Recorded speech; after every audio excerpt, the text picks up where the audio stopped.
हरे कृष्णा। आइए आज हम गीता जी के दूसरे अध्याय के 24वें श्लोक की विस्तृत व्याख्या करेंगे। अच्छेद्योऽयमयाद्योऽयम् अक्लेद्योऽशोष्य एव च नित्यः सर्वगतः स्थाणु रचलोऽयं सनातनः। अर्थात यह शरीर काटा नहीं जा सकता, यह जलाया नहीं जा सकता, यह गीला नहीं किया जा सकता और यह सुखाया भी नहीं जा सकता, कारण कि यह नित्य रहने वाला, सब में परिपूर्ण, अचल, स्थिर स्वभाव वाला और अनादि है। शस्त्र आदि इस शरीर में विकार क्यों नहीं करते, यह बात भगवान इस श्लोक में कहते हैं। व्याख्या इस प्रकार है।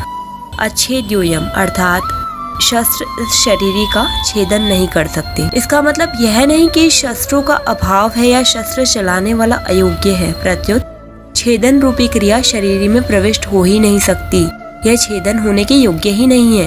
शस्त्र के सिवाय मंत्र, शाप आदि से भी इस शरीर का छेदन नहीं हो सकता। जैसे याज्ञवल्क्य के प्रश्न का उत्तर न दे सकने के कारण उनके शाप से शाकल्य का मस्तक कटकर गिर गया, इस प्रकार देह तो मंत्रों से, वाणी से कट सकता है, पर देही सर्वदा अछेद्य है। अदाद्योऽयम् मतलब यह शरीर अदाद्य है क्योंकि इसमें जलने की योग्यता ही नहीं है। अग्नि के सिवाय मंत्र, शाप आदि से भी यह देही नहीं जल सकता। जैसे दमयंती के शाप देने से व्याध बिना अग्नि के जलकर भस्म हो गया, इस प्रकार अग्नि शाप आदि से वही जल सकता है जो जलने योग्य है। इस देही में तो दहन क्रिया का प्रवेश ही नहीं है, अक्लेद्य है। यह देही गीला होने योग्य भी नहीं है, अर्थात इसमें गीला होने की योग्यता ही नहीं है। जल से एवं मंत्र, शाप, औषधि आदि से यह गीला नहीं हो सकता। जैसे सुनने में आता है कि मालकोष राग के गाए जाने से पत्थर भी गीला हो जाता है, चंद्रमा को देखने से चंद्रकांत मणि गीली हो जाती है, परंतु यह देही राग रागिनी आदि से गीला होने वाली वस्तु नहीं है, अशोष्य है। यह देही अशोष्य है। वायु से इसका शोषण हो जाए यह ऐसी वस्तु भी नहीं है, क्योंकि इसमें शोषण क्रिया का प्रवेश ही नहीं होता। वायु से तथा मंत्र, शाप, औषधि आदि से यह देही सूख नहीं सकता। जैसे अगस्त्य ऋषि समुद्र का शोषण कर गए, ऐसे इस देही का कोई अपनी शक्ति से शोषण नहीं कर सकता। एवच अर्जुन नाश की संभावना को लेकर शोक कर रहे थे, इसलिए शरीरी को अछेद्य, अदाद्य, अक्लेद्य और अशोष्य कहकर भगवान ने एवच पदों से विशेष जोर देकर कहते हैं कि यह शरीरी तो ऐसा ही है, इसमें किसी भी क्रिया का प्रवेश नहीं हो सकता, अतः यह शरीरी शोक करने योग्य है ही नहीं, नित्य है। यह देही नित्य निरंतर रहने वाला है, अतः किसी काल में नहीं था और किसी काल में नहीं रहेगा ऐसी बात भी नहीं है, किंतु यह सब काल में नित्य निरंतर ज्यों का त्यों रहने वाला है। सर्वगत है, यह देही सब काल में ज्यों का त्यों ही रहता है, तो यह किस देश में रहता होगा। इसके उत्तर में भगवान कहते हैं कि यह देही संपूर्ण व्यक्ति, वस्तु, शरीर आदि में एक रूप से विराजमान है। अचल है, यह सर्वगत है, तो यह कहीं आता जाता भी होगा।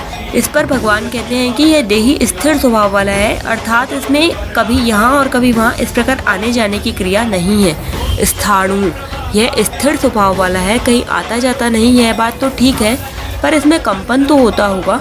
जैसे वृक्ष आदि एक जगह रहते हैं, कभी आते जाते नहीं, पर वह एक जगह रहता हुआ भी हिलता तो है, ऐसे ही इस देही में हिलने की प्रक्रिया तो होगी। इसके उत्तर में कहते हैं कि यह देही स्थाणु है, अर्थात इसमें हिलने की भी क्रिया नहीं है। सनातन, यह देही अचल है, स्थाणु है, यह बात तो ठीक है, पर यह कभी पैदा भी होता होगा। इस पर कहते हैं कि यह सनातन है, अनादि है, सदा है, यह किसी समय नहीं था, ऐसा संभव ही नहीं है।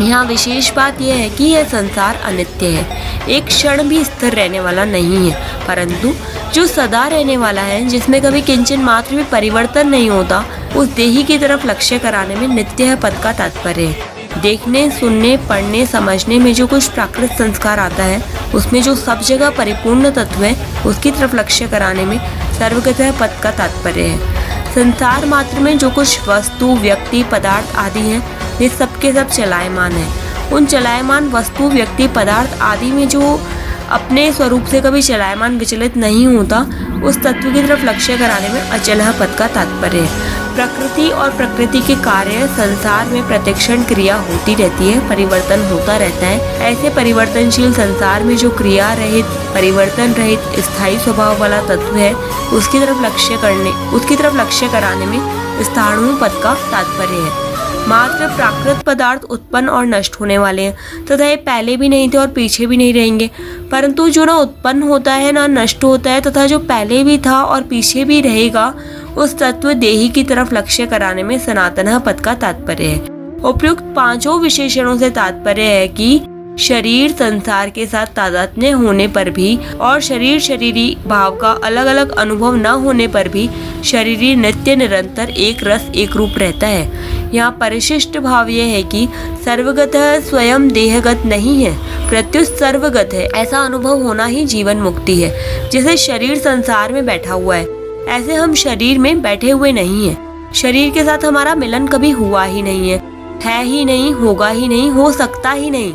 शरीर हमारे से बहुत दूर है, परंतु कामना ममता तादात्म्य के कारण हमें शरीर के साथ एकता प्रतीत होती है। वास्तव में शरीरी को शरीर की जरूरत नहीं है, शरीर के बिना भी शरीरी मौजते रहता है। 25वें श्लोक की व्याख्या हम कल करेंगे। हरे कृष्णा, राधे राधे।